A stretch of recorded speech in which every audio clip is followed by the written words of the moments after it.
कि CAA कानून को आप सिर्फ CAA के तौर पर नहीं देख सकते। CAA के कानून को आपको NPR और NRC से जोड़कर देखना पड़ेगा। हमारा एतराज यह है कि मजहब की बुनियाद पर नहीं कानून बनाया जा सकता। कब से हम लोग मजहब की बुनियाद पर सिटीजनशिप देंगे? मजहब की बुनियाद पर जब सिटीजनशिप दी जा रही है तो मजहब की बुनियाद पर छीनी भी जा सकती है ना। आसाम में सुप्रीम कोर्ट ने कहा NRC कराओ। नागरिकता संशोधन कानून के खिलाफ AIMIM चीफ असदुद्दीन ओवैसी भी सुप्रीम कोर्ट पहुंच गए हैं। उन्होंने अपनी याचिका में कहा है कि संशोधित कानून संविधान की मूल भावना के खिलाफ है। यह आर्टिकल 14, 25 और 21 का उल्लंघन करता है। इसलिए जब तक सुनवाई होती है इस कानून को लागू करने पर रोक लगा देनी चाहिए। असदुद्दीन ओवैसी CAA को मुसलमानों के खिलाफ साजिश बताते रहे हैं। उनका कहना है कि ये कानून भेदभावपूर्ण है।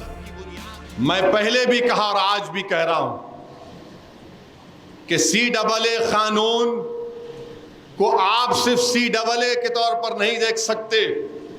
CAA के कानून को आपको NPR और NRC से जोड़कर देखना पड़ेगा।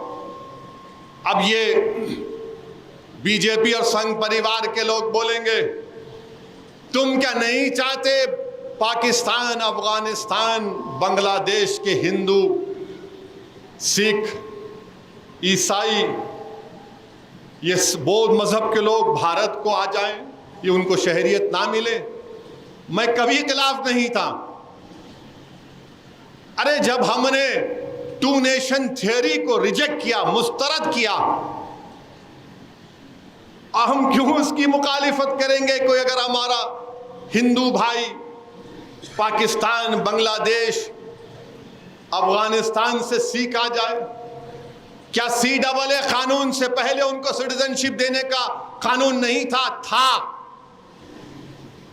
बिल्कुल दीजिए आप। मगर हमारा एतराज यह है कि मजहब की बुनियाद पर नहीं कानून बनाया जा सकता।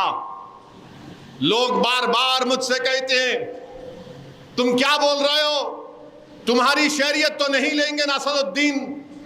मैं उनसे कहता हूं कि CAA का ताल्लुक सिटीजनशिप कानून से है, NPR का ताल्लुक सिटीजनशिप कानून से है, NRC का ताल्लुक सिटीजनशिप कानून से है। और कब से हम लोग मजहब की बुनियाद पर सिटीजनशिप देंगे? मजहब की बुनियाद पर जब सिटीजनशिप दी जा रही है तो मजहब की बुनियाद पर छीनी भी जा सकती है। मजहब की बुनियाद पर जब सिटीजनशिप दी जा रही है तो मजहब की बुनियाद पर छीनी भी जा सकती है ना। वो क्या शेर है कि बिगड़ती है जब जालिम की नीयत, बिगड़ती है जब जालिम की नीयत तो ना कोई तदबीर ना दलील काम में आती है। मजहब की बुनियाद पर सिटीजनशिप दे रहे आप।